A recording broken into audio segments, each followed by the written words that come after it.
Dads, have you ever had a moment where you realized your kid was silently going through something difficult without telling you? I never thought I'd miss my son's pain. As a single dad to a 15-year-old boy, I always prided myself on how close we were. Jake and I had the kind of relationship people envied. Open, honest, no weird walls. We talked about everything. School, friends, girls, even the awkward puberty stuff. Or at least I thought we did. About a month ago, I started noticing small shifts. His grades, usually pristine, had started to dip. Nothing drastic, just an A dropping to a B. But for Jake, that was rare.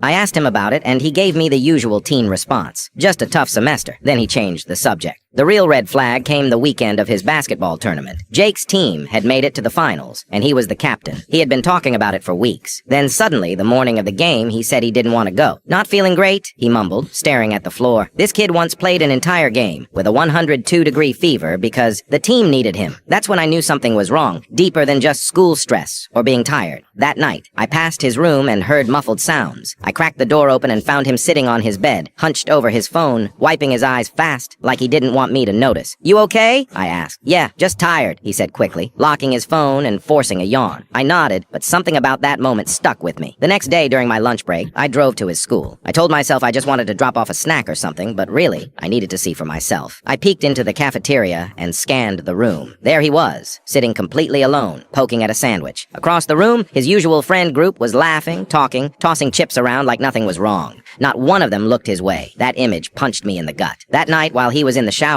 I broke a rule. I opened his phone. I told him I wouldn't unless I had real reason. I had one now. What I found crushed me. Dozens of texts from a group chat I didn't recognize. The name, No More Captain. It was a group of his teammates. They'd made it just to exclude him, and it was brutal. "Captain Choke, you lost us that game, loser. Coach only kept you around out of pity. Everyone's sick of pretending to like you." Message after message, tearing into him for missing a game-winning shot 2 weeks earlier. One even said, "Bet your own dad's embarrassed to have you." When he came downstairs later, I didn't yell or ask why he hadn't told me. I just said, "How long has this been going on?" He froze, eyes wide. Then they filled with tears. "How did you?" "I'm your dad, Jake. I know when something's off." That was all it took. He collapsed into my arms like he was 5 again, sobbing hard, like he'd been holding it in for way too long. "I didn't want you to think I was weak," he whispered into my chest. I held him tighter. "Jake, you're the strongest person I know, but strong doesn't mean silent. It means knowing when to ask for help." We sat at the kitchen table for hours that night, talking through everything. He finally told me how the team had slowly turned on him, how the teasing started out as jokes and just kept getting worse, how he pretended not to care until he couldn't pretend anymore. The next morning, I called the school and set up a meeting with the counselor. The coach got involved too, and to his credit, he handled it. There were apologies, suspensions, and mandatory team mediation. But more importantly, Jake saw he wasn't alone. It wasn't just about basketball or friends. It was about him knowing, really knowing, that I was in his corner, no matter what.